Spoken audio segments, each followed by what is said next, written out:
آج کے اس دور میں پرشین امپائر نام کی کوئی چیز ایگزسٹ بھی نہیں کرتی ہے۔ پرشین امپائر کو ختم کرنے کے بعد مسلمانوں کی ایک بڑی حکومت قائم ہوئی۔ اب دو ہی طاقت آمنے سامنے تھے، ایک پرشین امپائر اور دوسرا مسلمانوں کی حکومت۔ اب دنیا میں اگلے 1400 سال تک یہی دونوں طاقتیں آپس میں ٹکراتی رہی۔ اس دوران مسلمانوں کی حکومتیں بدلتی رہیں۔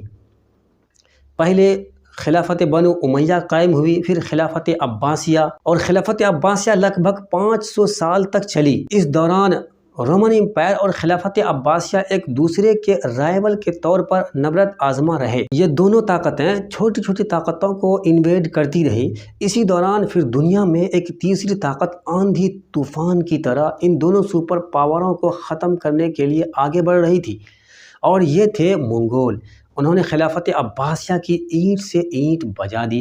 پھر انہوں نے وہ قتل عام کیا کہ دنیا نے اس سے پہلے کبھی اتنی لاشیں نہیں دیکھی تھی۔ دنیا کو ایسا لگنے لگا کہ اب یہ دونوں سپر پاور ختم ہو جائیں گی، لیکن ایسا ہوا نہیں۔ منگول جس رفتار سے آئے تھے اسی رفتار سے وہ ختم بھی ہو گئے۔ پھر یا تو وہ واپس چین چلے گئے۔ ان وحشی منگولوں کو شکست دینے میں دو سلطانوں نے بہت اہم رول ادا کیا، اور یہ پورا کریڈٹ انہی دونوں سلطانوں کو جاتا ہے۔ سلطان رکن الدین بیبرس اور دوسرا برقے خان، جو کہ خود منگول تھا لیکن اسلام میں کنورٹ ہو گیا تھا۔ ان تاتاریوں کی وجہ سے ایک سپر پاور طاقت ختم ہو جاتی ہے، لیکن اسی واقعے میں اور اسی کے ساتھ ساتھ ایک نئی سپر پاور طاقت جنم لیتی ہے جسے دنیا اوٹومن امپائر کے نام سے جانتی ہے، جو کہ آگے چل کر خلافت عباسیہ سے بھی زیادہ سپر پاور بن جاتا ہے۔ چھوٹی چھوٹی کنٹریز کو انویٹ کر کے یہ دنیا کا سب سے بڑا سامراجیہ بن جاتا ہے۔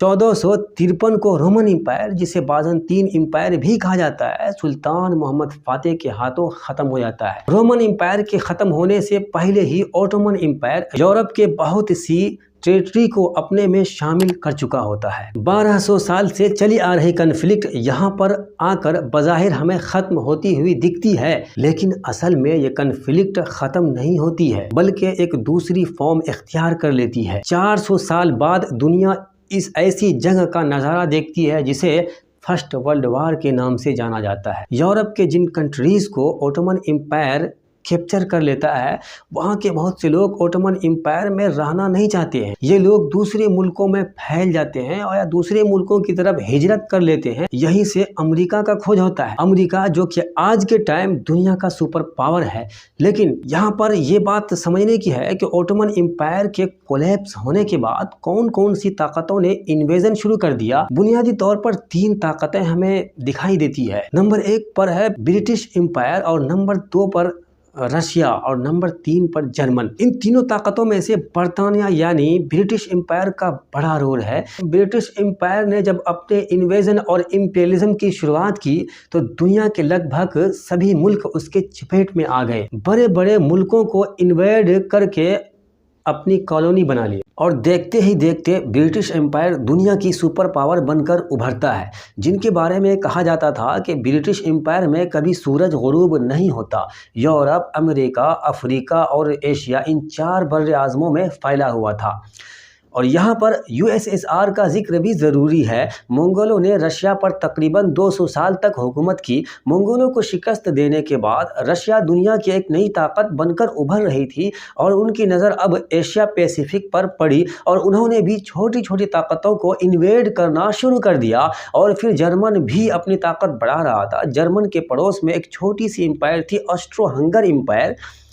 دنیا کا فرسٹ ورلڈ وار اسی امپائر نے شروع کیا تھا۔ اس نے سربیا پر حملہ کر دیا، اور پھر جرمن نے اس کا بھرپور ساتھ دیا، اور اس میں دھیرے دھیرے دوسرے ممالک شامل ہوتے گئے۔ اس طرح دنیا میں 2 الائنس بن گئے۔ ایک کو لیڈ کر رہا تھا جرمن، دوسرے کو برٹش امپائر لیڈ کر رہا تھا۔ اس جنگ میں جرمن الائنس کو شکست ہو گئی، اور برٹش امپائر جیت گئے، اور اس کے الائنس بھی ساتھ میں جیت گئے۔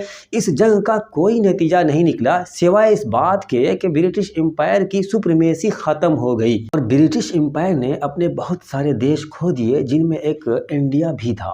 اب دنیا میں 2 طاقتیں سپر پاور کے طور پر ابھری، ایک USSR اور دوسرا USA۔ ایک بار پھر جرمن نے پولینڈ پر حملہ کر کے سیکنڈ ورلڈ وار کا آغاز کر دیا۔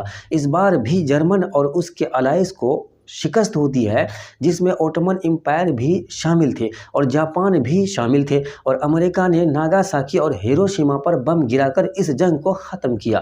ورلڈ وار ون میں لگ بھگ 40 سے 50 ملین لوگ متاثر ہوئے، اور جس میں سے 20 ملین مارے گئے اور 20 ملین زخمی ہوئے، جبکہ سیکنڈ ورلڈ وار میں 70 سے 80 ملین لوگ متاثر ہوئے، جس میں 40 سے 50 ملین لوگ مارے گئے اور باقی زخمی ہوئے۔